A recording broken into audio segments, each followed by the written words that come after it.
Boa noite. Sejam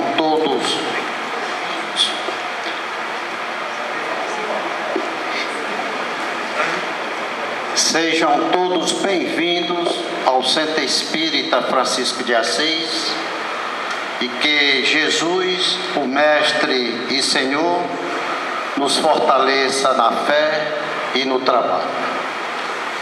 Divaldo Pereira Franco, o nosso querido Divaldo, ele, quando foi receber o título de cidadão uberabense, ele ficou surpreendido que o ginásio que o acolheu, com a capacidade de 5.000 pessoas, mais ou menos, estava totalmente lotado.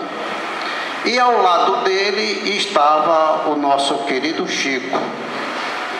E o Divaldo conta que bateu assim no joelho do Chico e disse: Chico, que bom se todo esse pessoal que aqui se encontra amanhã procurasse a casa espírita. Aí o Chico disse: não, meu filho, não é por aí não, né? Não é por aí não. Porque você já imaginou todo esse pessoal procurando a casa espírita e não ter alguém que possa se conduzir perante a evangelização infantil? E aqueles médiuns que pudessem trabalhar junto aos desencarnados? E o Chico saiu fazendo inúmeras comparações pela vivência que ele teve, né, durante o seu mediunato. Aquele pessoal que chega à casa espírita com total vontade de trabalhar, desprendido e prometendo fazer isso e aquilo, que vai trabalhar, vai fazer 1001 coisa e no final não sai nada. E nós hoje escolhemos para a nossa reflexão, exatamente do livro Um Minuto com Chico Xavier, uma mensagem que diz o seguinte: por onde começar? No Espiritismo, a pessoa tem que começar estudando nos grandes livros e também lavando as privadas, trabalhando, ajudando os que estão com fome, lavando as feridas de nossos irmãos.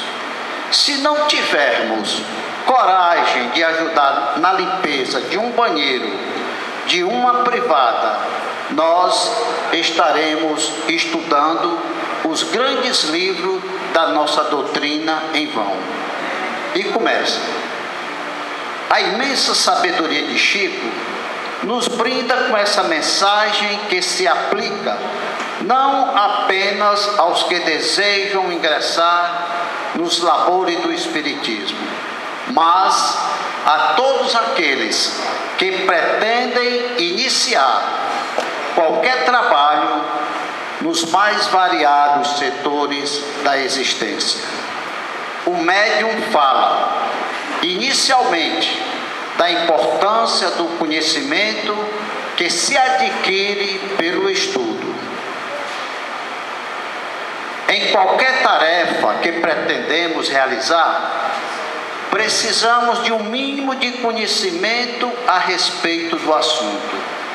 Imaginemos um médico sem conhecimento de anatomia ou um engenheiro sem domínio sobre cálculos. Seria um verdadeiro desastre.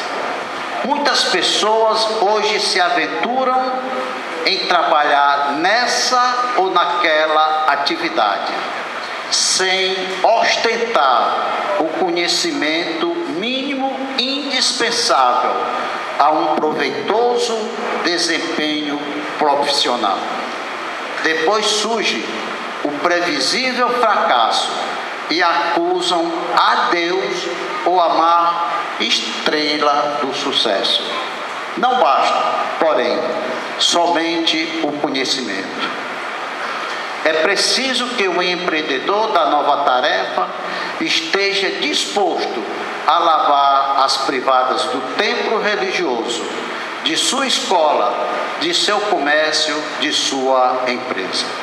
Chico afirma que, se não tivermos essa coragem de executar as tarefas mais humildes, não chegaremos a ter sucesso em nossa empreitada, pois todo o nosso conhecimento será em vão. Foi por dois que Chico aprendeu isso. Se alguém quer ser o primeiro, deve ficar em último lugar e servir a todos. Na vida, quase sempre, queremos ficar em primeiro lugar, mas nos esquecemos de que o sucesso se conquista de baixo para cima, promovendo o sucesso e a felicidade das pessoas, sejam elas nossos clientes, alunos, familiares, empregados, colegas de ofício ou devotos da mesma fé.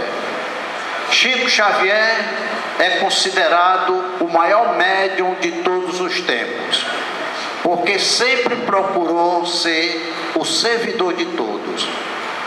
Ele não lidou apenas com espíritos de luz. Antes de tudo, fez luz no espírito dos sofredores. Que estes minutos com Chico Xavier acendam a luz de nosso sucesso espiritual. Já sabemos por onde começar. Meus irmãos, nós também gostaríamos de acrescentar as presenças dos nossos amigos Wagner e William, que hoje começaram falando muito, e do grupo musical, que costumeiramente estão aos domingos aqui conosco, E que Jesus, o Mestre, Senhor, permita iniciar o nosso trabalho e que Deus abençoe a todos, que assim seja.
cuidado, porque parece que hoje extrapolando, né? Boa noite.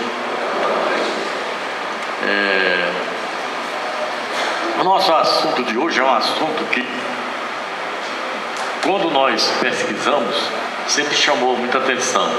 Eu lembro que um parente meu que era católico de outra religião, e ele, então, certa vez ele disse para mim: me explique aí esse negócio de reencarnação.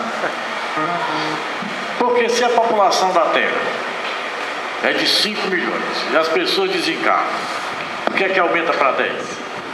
Onde é que nascem esses outros? Não? Porque se você desencarna e reencarna, o número permaneceria mais ou menos estável. E vocês espíritos arranjam um monte de gente através da reencarnação. Eu sempre tenho duas saídas. Eu conto história, né, porque Jesus era um grande contador de história, ou eu levei no humor. Eu disse: olha, eu até agradeço você dizer que nós espíritas criamos o pessoal todo, que estaria dependente, né, do imposto de renda, seria um amor. Mas na verdade, vamos pensar em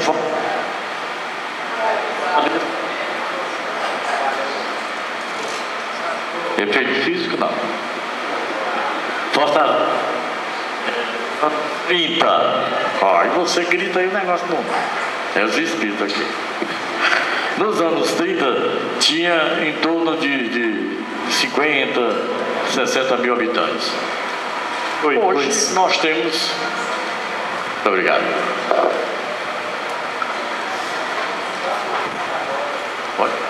Não é um espírito de luz, mas é um espírito de microfone, não é? Obrigado. E hoje Fortaleza tem quase 4 milhões, né, de habitantes. De onde vieram essas pessoas? Das cidades do interior, né, e de outros estados.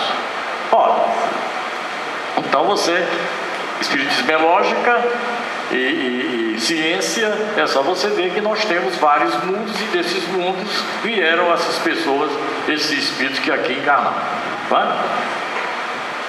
Nos livros de Emmanuel, quando ele fala sobre a Terra, ele diz que a nossa população flutuante é em torno de 20 bilhões de espíritos.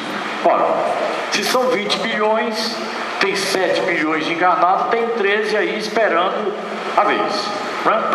Infelizmente nós percebemos pessoas que perdem a oportunidade de reencarne, tá? Porque está difícil reencarnar. Então, se tem 13 bilhões esperando a vez, vamos dizer assim, é claro que muitos de nós, devido ao nosso comportamento, a maneira de nós vivermos, né, nós perderemos essas oportunidades, certo? Então, antigamente as famílias, eu me lembro que meu avô tinha 11 filhos, né? E ele, hoje eu tenho meu filho, só tenho um filho. Eu tive 3, quer dizer, já diminui muito. Aliás, está me coçando aqui a língua contar uma história para vocês, mas eu não deu. Mas ela é parecida com isso de ter filho. Depois um dia eu conto. Mas, bem, então o assunto de hoje é povoamento da Terra. É claro que, por questão de dogma, as pessoas acreditam ainda que o mundo foi feito em 6 dias, no 7º o Criador descansou e tudo partiu de um casal único chamado Adão e Eva. As histórias se confundem e são às vezes copiadas de outras civilizações. Nós vamos pegar, por exemplo, na Grécia, a história da maçã sem ser maçã, né? Aliás, na Bíblia não fala qual é o fruto proibido. E a caixa de Pandora. Então nós vamos ver o quê? Minerva, filha de Zeus, soube que um homem vivia sozinho na terra, chamado Himeneu, e achou que ele deveria ter uma companhia. E ela pede ao pai esta companhia. O pai contrata ou chama Vulcano, que era quem preparava as espadas e as armaduras dos deuses, semideuses e semideuses.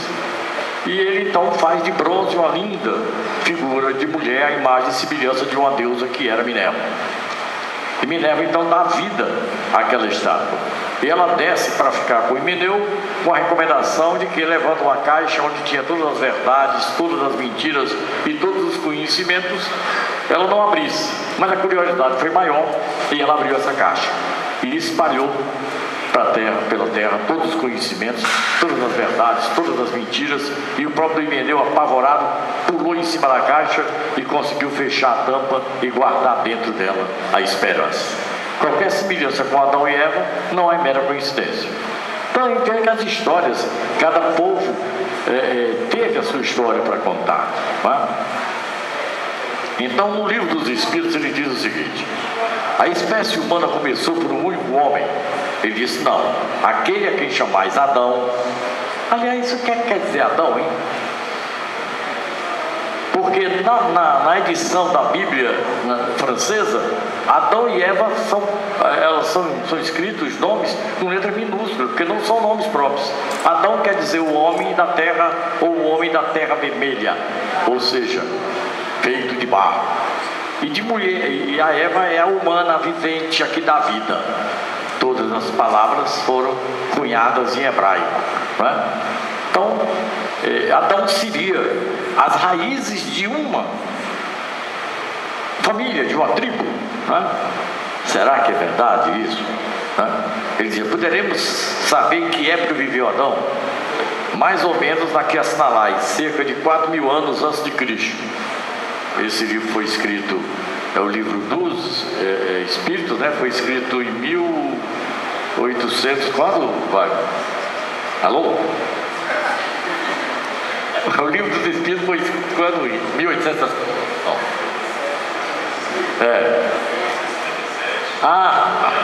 Desculpe, livro dos Médios. Realmente 18 de abril de 1857. Então ele diz que são 4.000 anos, né? Deve ser 4.160 e poucos anos, porque já que ele se referiu a essa data. Ele diz: o único homem cuja tradição se conservou sob o nome de Adão foi dos que sobreviveram em uma certa região, né? Então eu lembro quando a gente se apega muito à letra, porque ali é uma alegoria, são quadros, né? Eu me lembro da Maria das Graças, uma moça conhecida minha, que trabalhava lá na casa, e ela estava fazendo o curso de noiva, e conversávamos muito, e ela lia alguma coisa, e nesse curso, um dos assuntos abordados foi a criação do mundo. E a pessoa entusiasmou-se e disse que o mundo tinha sido feito em 7 dias de 24 horas, e aquele negócio todo e tal. Aí ela levantou a mãozinha e o catequista disse: diga, minha filha. Ela disse: professor, e o homem pré-histórico? E os dinossauros? Não existiram, não? Ele disse: depois a gente conversa. Porque, na verdade, a religião tem uma grande inimiga, não agora, quando começaram os estudos, que é a ciência, que é a paleontologia, né? A história própria contada de outros povos, né? Então nós temos que ver que é uma alegoria, que é uma maneira de se explicar. Se hoje nós entendemos, imagine aquela época, não é? Tem uma colocação bem interessante que diz assim: Caim se retirou da presença de Javé e foi morar na região de Nod, no oriente do Éden. Depois Caim se uniu à sua mulher. A pessoa: que mulher é essa? Era uma prima dele. Prima de quem, poxa? Você arranja as coisas mais difíceis para explicar o mais fácil. Se ele foi marcado para que ninguém descontasse o que ele havia feito com o irmão Abel, né? Então ele realmente foi para uma outra região, né? E lá deu à luz a Enoque, pôs então a construir uma cidade que chamou de Enoque, em homenagem ao filho. Está em Gênesis capítulo 4, versículos 16 e 17, né? Então é uma outra colocação bem interessante em Gênesis, que diz assim: quando os homens começaram a se multiplicar sobre a terra, eles nasceram filhas, viram os filhos de Deus, que as filhas dos homens eram bonitas e boas para casar. eles eram também chamados de decaídos. Aí quando o Espiritismo fala sobre os exilados de Capela e outros planetas, né, se torna bem mais fácil de entender por quê, né?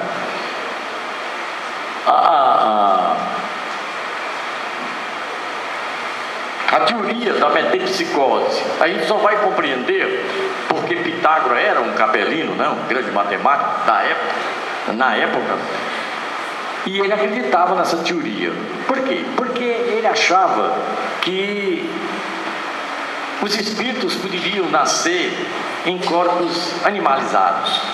Era assim que ele considerava os homens pré-históricos. Eles, como espíritos de uma certa vestimenta física, vamos chamar física, né? No mundo de Capela, bem diferenciado da nossa, volta para reencarnar aqui e encontra corpos pesados, eram únicos disponíveis para eles, tá? Mas ainda em Gênesis ele diz assim: os decaídos existiam sobre a terra naqueles dias, quando os filhos de Deus tiveram relações sexuais com a filha dos homens, e aquela lhe deram filhos, que eram super-heróis, os homens de nome, isso é, os super-homens. Alguns livros da literatura espírita falam dos capelinos, dos decaídos, que foram exilados de Capela para a terra. Essa lenda ficaram registradas também na literatura de outros povos, greco-romano principalmente. Daí os heróis como Hércules, titãs, tidos como super-homens. A história de Titã é bem interessante, porque os titãs, eles se rebelaram, eles eram gigantes, e eles queriam conversar com Zeus, o Deus. Então eles começaram a pegar os montes e colocar um em cima do outro, para alcançar o Olimpo, para poderem ter um encontro com Deus. Mas aí Zeus, que era o Deus dele, derrubou. Qualquer semelhança com a Torre de Babel não é mera coincidência. É só mostrando que é uma cópia, né? A gente, nas tradições das famílias. Interessante ressaltar também que na formação do mundo, o primeiro casal eram representados na história grega por Himeneu e Pandora, né? Eu já contei a história aqui da Pandora, tem Atena, que era a deusa da sabedoria, Minerva, né? E o Epimeteu, que vivia sozinho, coitado aqui, né? Então, Epimeteu e Pandora são o Adão, o terreno, e Eva, a humana, dos gregos. A caixa dos segredos é a chamada serpente, figurativamente, sobre a aparência de encanto e beleza, né? Então, na lenda hindu, engraçado, o primeiro casal é chamado de Admo e Eva, H-I-E-T-A. Para nós, os acontecimentos narrados chegaram até hoje através da tradição oral. Adão contou a Lameque. Quem foi Lameque? Esse Lameque foi um dos descendentes de Caim, não é? Que contou a Noé, que contou a Abraão, que contou a Jacó, que contou a Coate, contou a Arã e contou a Moisés. Eu só me lembro daquela brincadeira que tinha antigamente, que a pessoa fazia uma fila e contava uma história ao primeiro, e o primeiro ia repassando para ver no final como é que essa história ia sair. Normalmente saía ou acrescida ou totalmente distorcida, não é? Certo? Moisés escreveu sobre inspiração espiritual. Daí alguns dizerem que a Bíblia é a palavra de Deus. Na verdade é uma inspiração divina, não é? Outro acontecimento bem interessante na Bíblia, fora a formação dos mundos, né? Que esses espíritos vieram para cá e ajudaram no progresso, né? Senão continuaríamos neutralizados, né? Lavoisier diz que nada se perde, tudo se transforma. E eu tenho uma senhora lá do Vidal da Penha, que na sabedoria do tempo, tem mais idade do que eu, por incrível que pareça, ela disse que nada se perde, tudo se aproveita. Eu achei bem interessante, porque na verdade os capelinos e outros espíritos foram aproveitados aqui, né? Daí a saudade, a lembrança do Jardim do Éden, de um mundo mais evoluído, de um mundo mais elevado, e que eles perderam essa oportunidade porque não conseguiram acompanhar espiritualmente e moralmente o avanço. Assim irá acontecer, já está começando a principiar na Terra. Daí esse rebuliço maior desses espíritos, né? Como formiga que, de acordo com o conhecimento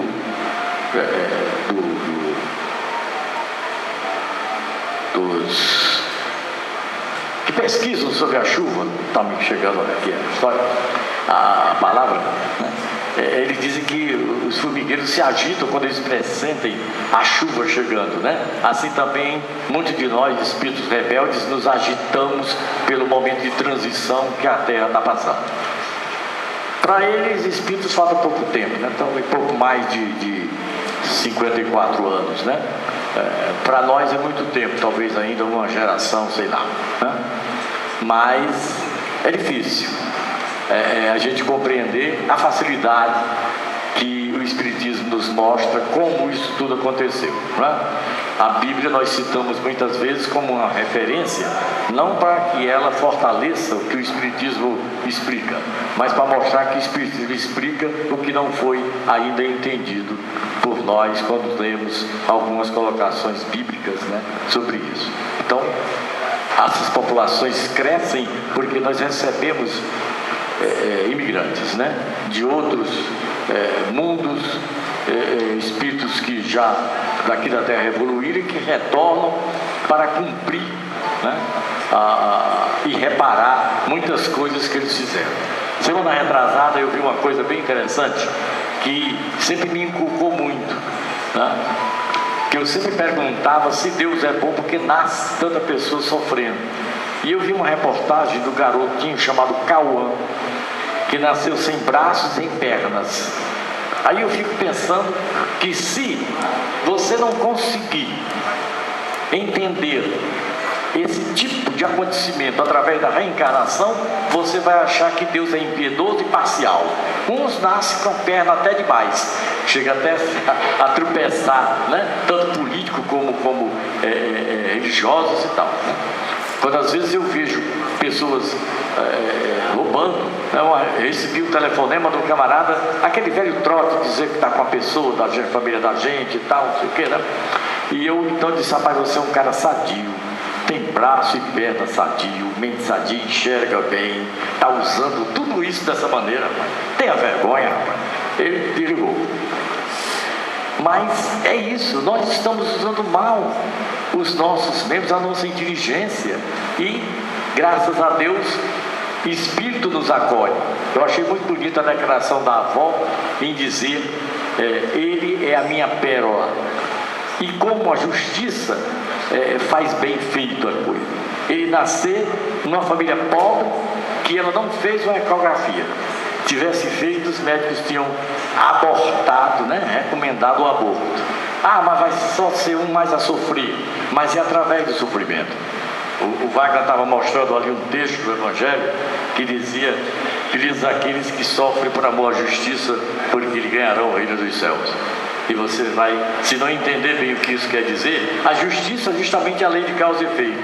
É nós não sermos condenados eternamente, é nós termos sempre a oportunidade de reparar. Só que o tempo está correndo, está ficando difícil, como foi dito, a gente reencarnar. Mas, só encerrando, o povoamento da Terra, a gente vê que nós recebemos ajuda de fora, espíritos mais evoluídos que não puderam ficar no mundo deles devido a não mudança ou não acompanhamento moral e espiritual, e foram exilados para cá. E como nada se perde e tudo se aproveita, eles foram aproveitados, foram aqueles homens de renome, aqueles espíritos que nos ensinaram e fizeram novas descobertas e nasceram em civilizações como a egípcia e ariana. Mas vamos só encerrar com uma colocação recebida por Divaldo, quando ele diz: milhões de espíritos não puderam permanecer num dos orbes do sistema de Capela, na constelação do Cruzeiro, justamente em razão da evolução espiritual que não se esforçaram por atingir. Vieram então para a Terra exilados, sendo carinhosamente acolhidos pelo nosso governador espiritual, Jesus Cristo, e aqui puderam dar continuidade ao seu processo evolutivo. Porém, encontraram na Terra condições de vida ainda bem inferiores e primitivas em relação às condições existentes daquele orbe evoluído de Capela, de onde vieram. Formaram então 4 grandes raças adâmicas, Na Índia, a civilização egípcia, a civilização ariana e o povo de Israel, certo? Foram aonde eles receberam o maior número de imigrantes, né? Então, a gente vê que tudo tem uma ciência, tudo tem uma sabedoria, e por isso é que nós evoluímos. Não sabemos de qual dessas linhas nós viemos, mas é nossa responsabilidade, como disse o Eudo, transferir com humildade esses conhecimentos, evitar o desequilíbrio e a desarmonia em todo onde nós estivermos, porque aí nós estaremos servindo a esse Cristo Jesus. Boa noite.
Boa noite, meus amigos, minhas amigas.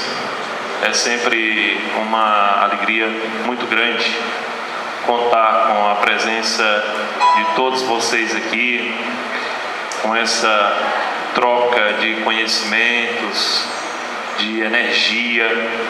Então, muito obrigado pela presença de todos vocês. Dando continuidade ao estudo do Evangelho segundo o Espiritismo, hoje nós vamos abordar a introdução do capítulo 5º, Bem-aventurados os aflitos, em relação aos itens 1, 2 e 3, que é um tema muito difundido dentro do espiritismo. Na realidade, o que seria aflição? Durante muito tempo no meio espírita, pensávamos que talvez a aflição fosse o único caminho para que nós realmente trilhássemos a evolução, o caminho da evolução espiritual. Talvez num pensamento voltado àquilo que Jesus havia falado, que a questão da porta estreita e da porta larga. Talvez exatamente em referência a isso. A verdade é que as pessoas muitas vezes não entendem a causa das injustiças que ocorrem no mundo, das injustiças que ocorrem com povos, com nações especificamente falando, e até mesmo com pessoas em particular.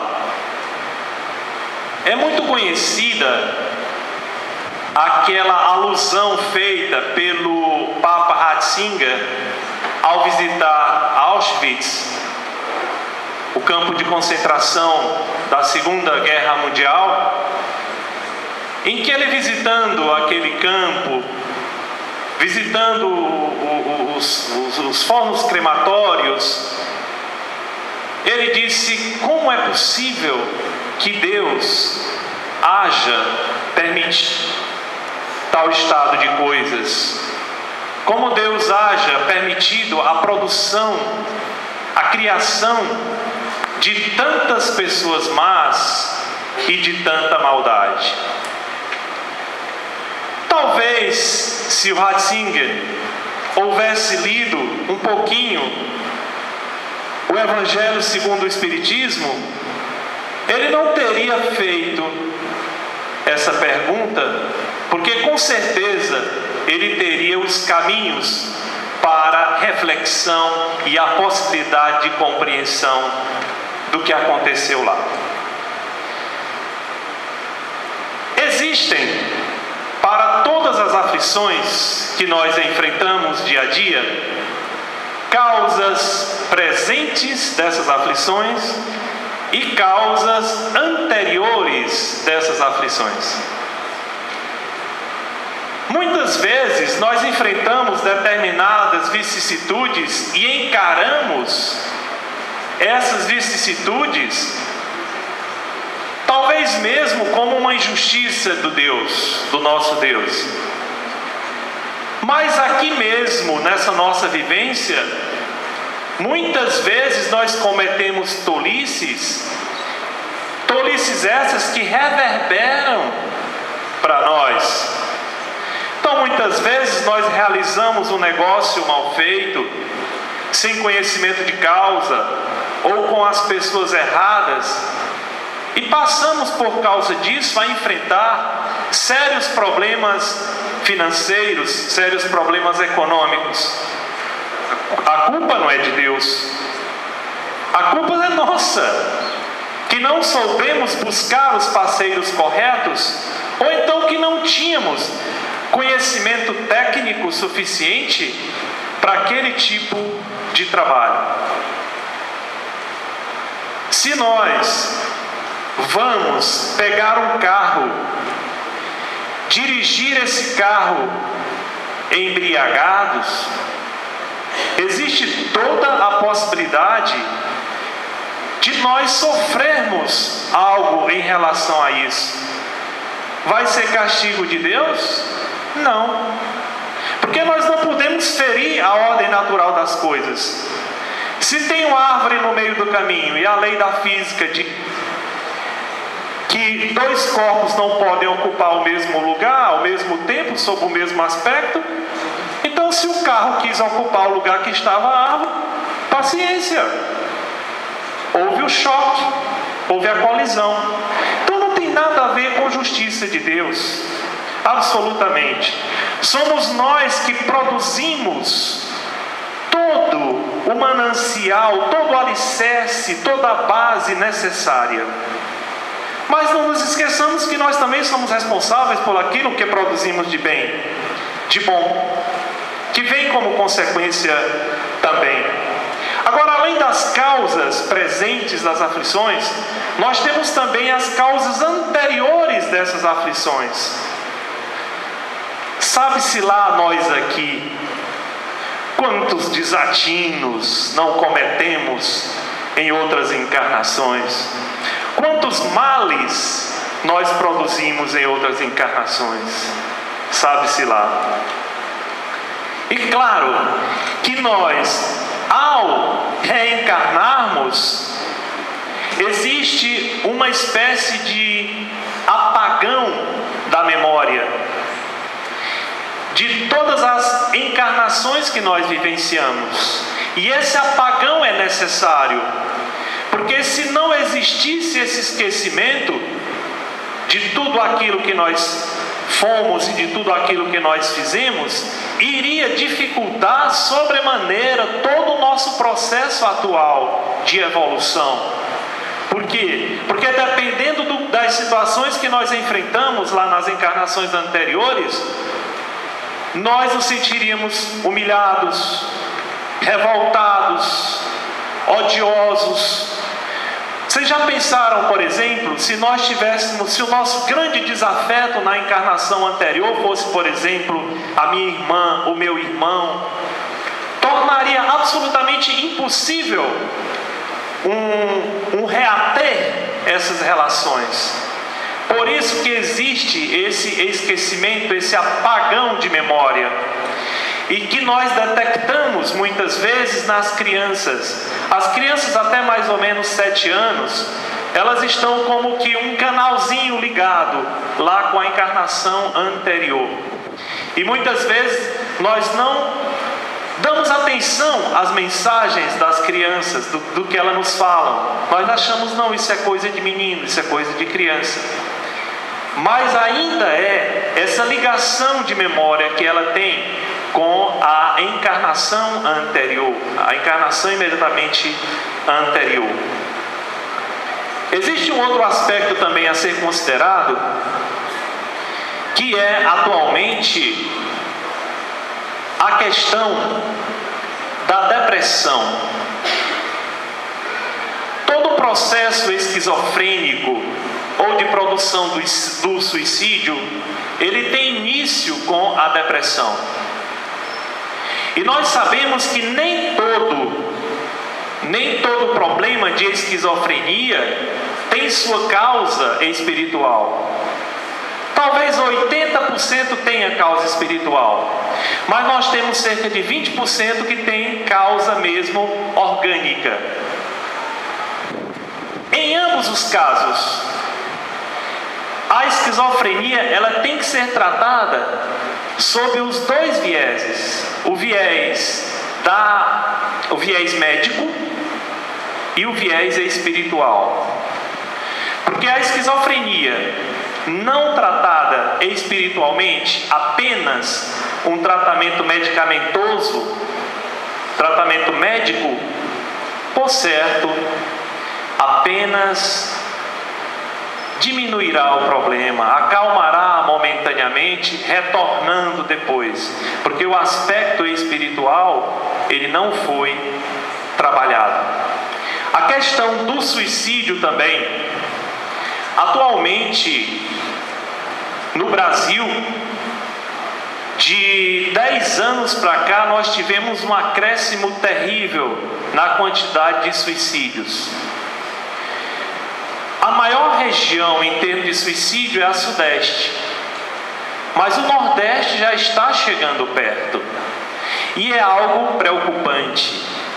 A doutrina espírita nos fala muito a respeito da questão do suicídio e os males que esse suicídio poderá causar.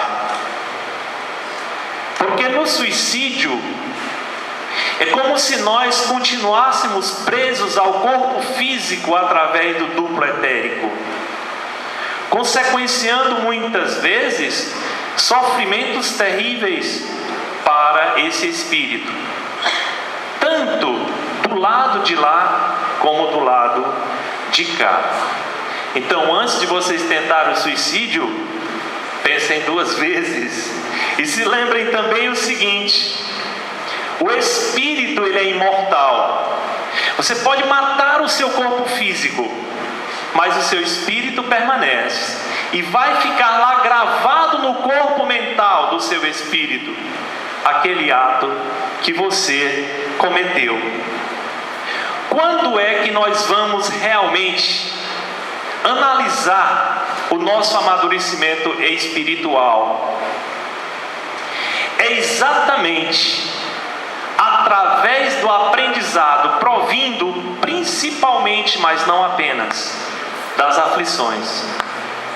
É a maneira como nós trabalhamos todos os grandes problemas que nos aparecem. Essa é a grande lição que nós temos de extrair. O que é que nós podemos aprender com tudo que vem? E principalmente, como nós recebemos tudo isso. Existem várias formas que eu tenho de receber a morte de um ente querido. Existem várias formas. Agora, se eu me desesperar, se eu praguejar, se eu condenar Deus, se eu me sentir o mais infeliz dos infelizes, o mais coitado dos coitados, isso absolutamente não vai trazer à vida aquele ente querido que se foi. Então, se é uma coisa que não tem o menor sentido, resta a nós o controle, a forma como eu recebo isso, agradecer a Deus todo aquele tempo, todo aquele período em que essa pessoa passou conosco, agradecer a chance que Deus nos deu de conviver com essa pessoa tanto tempo. Tudo isso nós temos de observar. Agora, nós temos uma tendência enorme de pegar apenas os pontos negativos dos problemas. De todos os problemas, de todas as aflições que nós enfrentamos na vida, podem ter certeza que nós podemos, como dizem os franceses, nós podemos extrair de todos os males coisas boas. Por mais aflitiva que seja aquela situação que nós estamos enfrentando, com certeza, de todas as situações aflitivas, nós podemos extrair coisas boas e podemos aprender coisas boas. Existe uma palavra que é utilizada muito nos meus espíritas, que é a chamada resiliência. Não sei se todo mundo já ouviu falar nessa palavra. Quer dizer, é nós recebermos as aflições de forma positiva.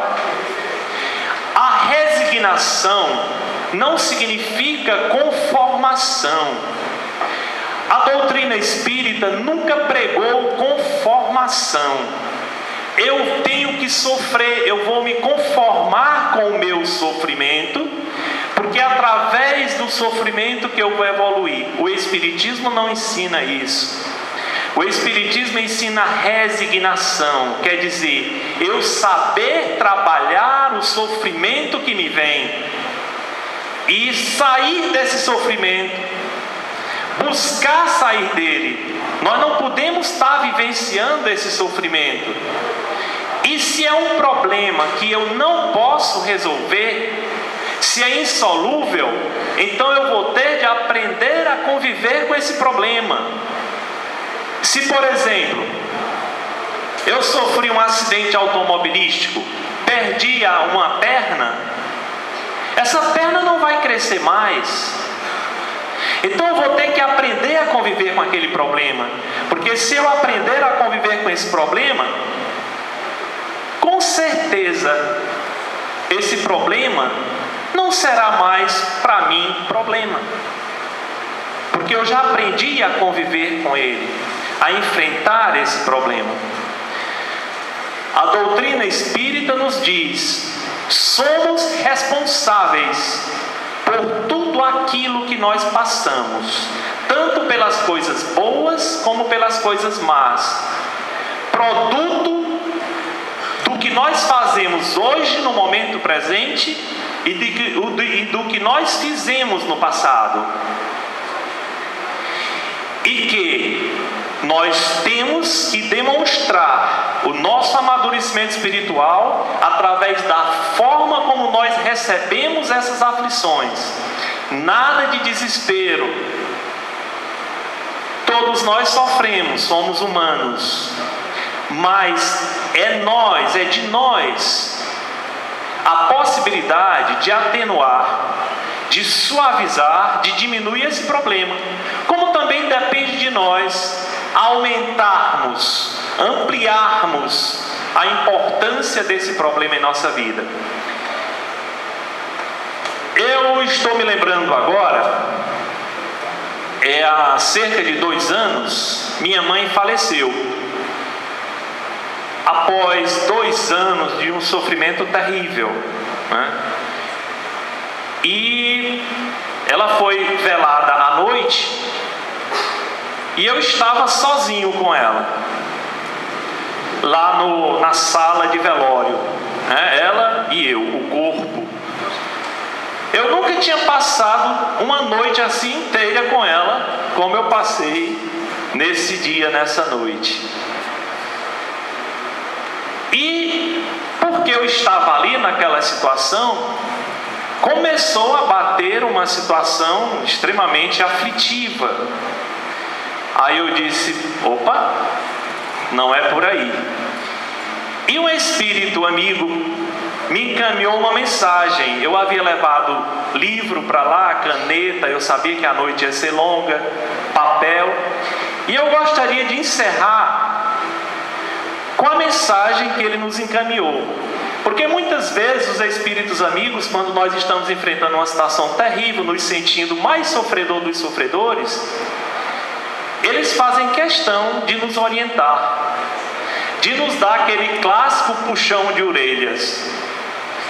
E eu gostaria de ler para vocês essa mensagem, encerrando a nossa participação de hoje e ao mesmo tempo agradecendo a atenção de todos vocês. Quantas aflições passamos nós ao longo de nossas vivências neste orbe? E quantas lições delas extraímos? Quantas vezes permitimos que a angústia dilacerante batesse à nossa porta, tomasse conta de nosso ser e criasse em nós a ideia de que tudo estava perdido? Quantas vezes tivemos de nos despedir de entes queridos, momentânea ou talvez para todo sempre, ferindo-nos em nosso âmago e tirando o chão de nossos pés? Quantas vezes estivemos envolvidos em problemas financeiros, sem perspectiva, sem leme em caminho brumoso? Quantas vezes a doença nos chegou ou a pessoas de nossa estima, produzindo em nós a sensação de extrema fragilidade? Quantas vezes a traição de um grande amigo nos fez desacreditar nas pessoas e achar que nunca mais poderíamos contar com mais ninguém? Nossas aflições se assemelham à noite. O escuro é feio, causa-nos arrepio, mas é dessa escuridão que muitos animais necessitam para sair em busca de alimento e perpetuar suas espécies. É depois da noite que vem a aurora. Como valorizaríamos a luz se não conhecêssemos as trevas? E tudo volta a ficar claro, a ser acariciado pelos raios de sol, sinônimo de vida, aguardando o retorno da noite. Depende de nós sermos aurora ou noite escura, mas é exatamente na noite que as estrelas brilham e a lua fica cheia. Depende de nós a dor da aflição e o gozo da felicidade. Busquemos ser felizes.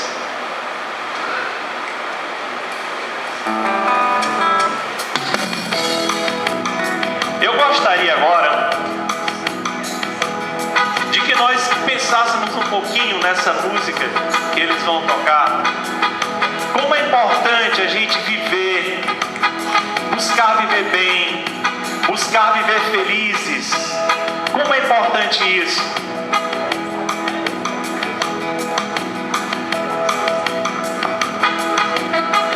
Pessoal, a gente precisa da ajuda de vocês, que a gente fez um coro agora. Não está ensaiado, viu? Todo mundo não está ensaiado.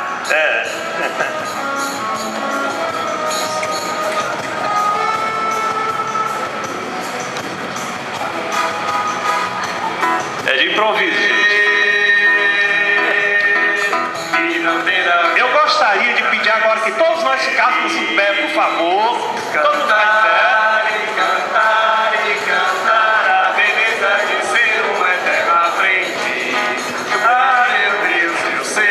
Vamos tocar as mãos, por favor. Que a vida devia ser Isso. melhor e será, mas isso não impede que eu repita.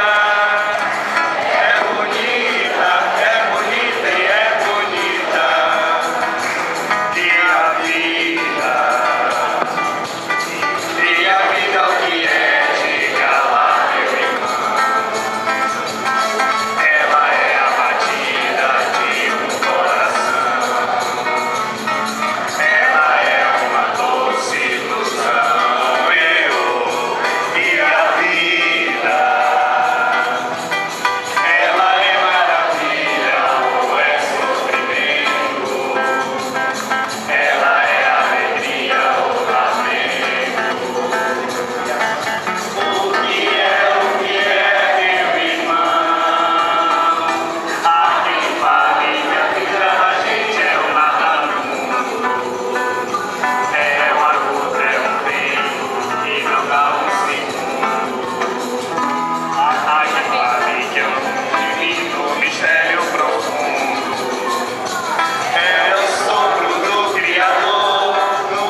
Meus irmãos, nós gostaríamos de pedir mais um pouco de tolerância, né? Porque não estava no script, né? Mas de qualquer maneira, é sempre maravilhoso ouvirmos, né, o nosso saudoso Gonzaguinha. E essa música, não resta a menor dúvida, nos reanima, nos deixa, vamos dizer assim, mais soltos e livres, né? Mas nós temos aqui, vamos usar o serviço de utilidade pública, né? Nós estamos precisando de um operário que trabalhe com forro PVC.